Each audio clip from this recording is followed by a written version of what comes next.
here mainly to talk about the equipment that we've got downstairs, which some of you have seen, some of you haven't seen. It's quite impressive.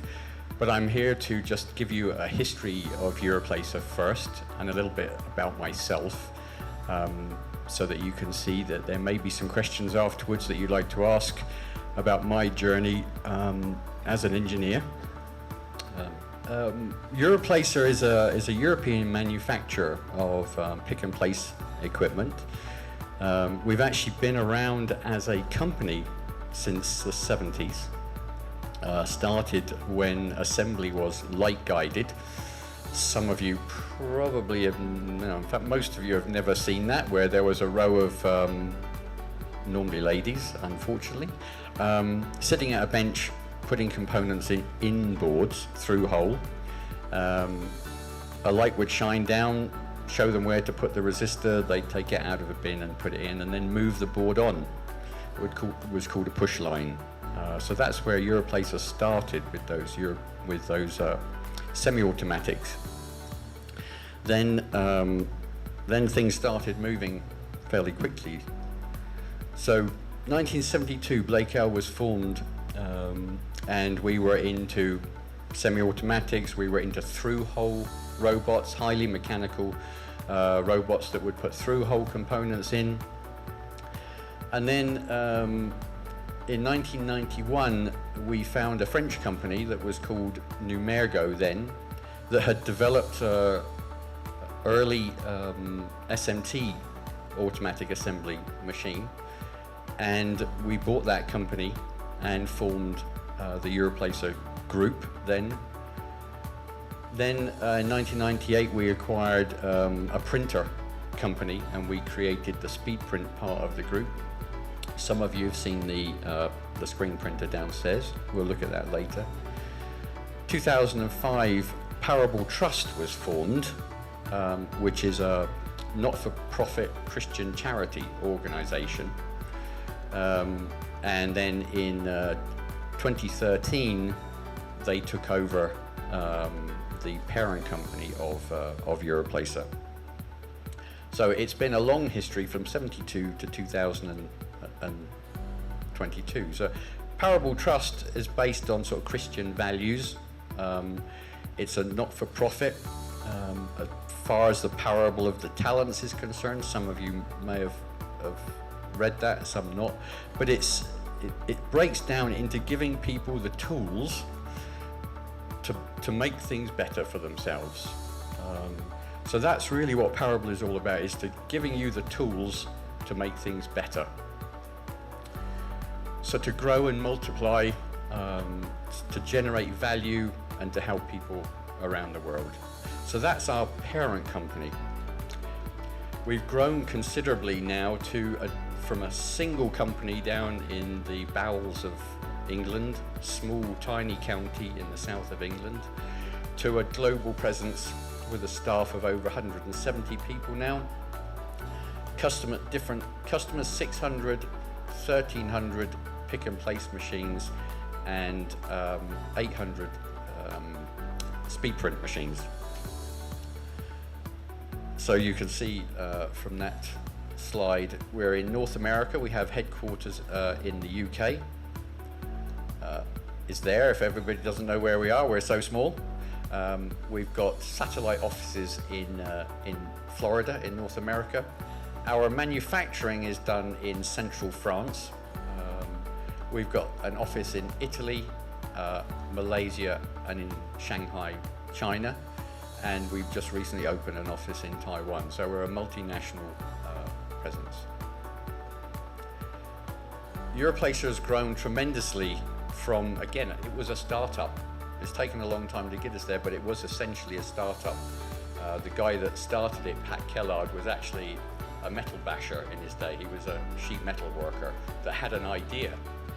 He saw electronics as what IoT is today. Electronics was then. It was a new thing, and he went, oh, I can get into that. And from there, we're now a £30 million company turnover.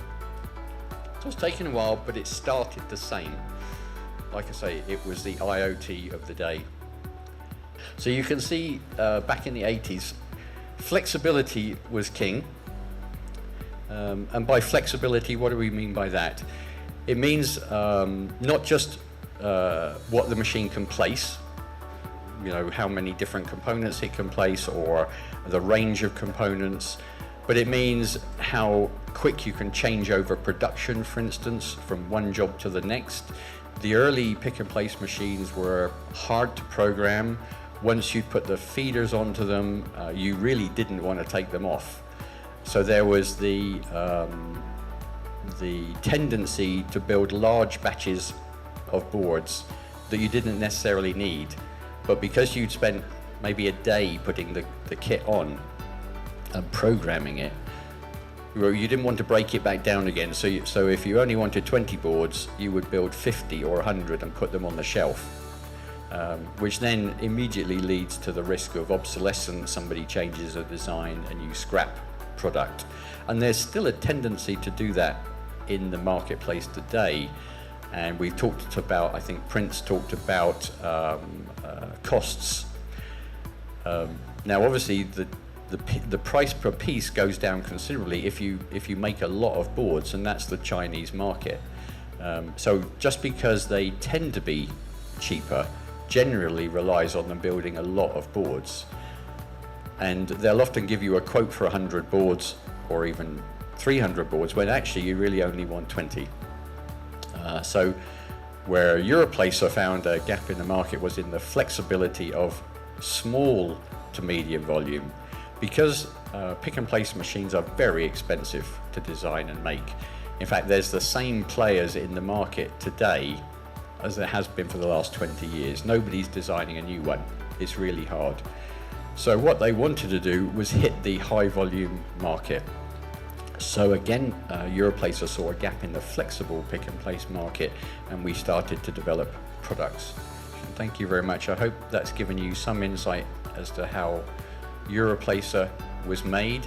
Like I say, going back to my original statement, it started in the 70s with somebody seeing a gap in the market, and here we are today at £30 million. And from my own personal point of view, you've heard I've been through what you've been going through, and I wish I had a gearbox down the road when I was sort of growing up and making stuff, because I've been making stuff like you guys in my bedroom since I was 12.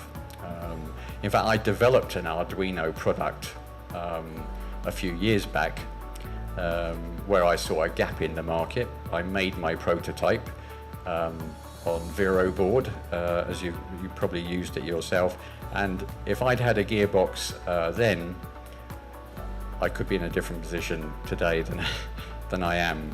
I stopped at that stage. I got the first one working, I got the second one working, but what now? It comes down to the comments that both Roland and Latif mentioned, is funding. I thought, am I brave enough to do this? It wasn't a spectacular product, it just had a niche in the market as a contactless oil sensor for people. It's been done before, but the market difference was it was hivable, so I could link several of the sensors together, send them up to a central web platform. And the interest came not from the individual users, but from the companies that filled the oil tanks up. The thought was there, well, if they knew how many people in a particular area all needed 500 litres of oil, they could fill up their tanker and come all in one go. So it wasn't a special product, but by thinking outside the box, it sort of started to develop into something that could actually work. Because I didn't have a gearbox and I didn't have funding, the project is probably going to die on the vine, as they say. It's going to sit at a few different installations, and it's just going to be down to me going, well, I did it, just for fun. You guys are in that better position now where you could get to that stage and then you could go that little bit further. So I hope you do. Thank you very much.